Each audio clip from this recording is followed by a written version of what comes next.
जुन्या गाडीचा व्यवहार करताना 100 रुपयाच्या किंवा 500 रुपयाच्या स्टॅम्प पेपरवर करारपत्र लिहिले जाते. दोघे जण सह्या करतात व गाडीचा ताबा दिला जातो. त्यामुळे कोणकोणत्या अडचणी निर्माण होऊ शकतात. नमस्कार, मी आपला वकील मित्र विशाल गावडे. जुनी गाडी खरेदी विक्रीचा व्यवहार करताना 100 किंवा 500चा स्टॅम्प पेपर करारपत्र लिहून त्यावर देणार घेणार साक्षीदारांच्या सह्या घेतल्या जातात. गाडीचा ताबा दिला जातो. पैशाचे देणे घेणे होते.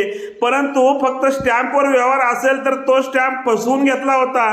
सावकारकी होता. स्टॅम्प मध्ये काय लिहिले वाचून पाहिले नव्हते. सह्या माझ्या नाहीत अशा स्वरूपाच्या तक्रारी केल्या जाऊ शकतात. तसेच त्या वाहनाचा अपघात झाल्यास किंवा वाहनातून बेकायदेशीर वाहतूक झाल्यास त्या मूळ मालकावर केस होते. नोटरी दस्त करून घ्या. लवकरात लवकर आरटीओ ऑफिसला घेणाऱ्याचे नाव ट्रान्सफर करण्यासाठी सांगा. देणार घेणाऱ्यांना यांना स्वतः हजर ठेवून त्यांची नोटरी समक्ष सह्या घ्या. त्यांचे ओळखपत्र व फोटो जोडा. मोबाईल नंबर लिहा.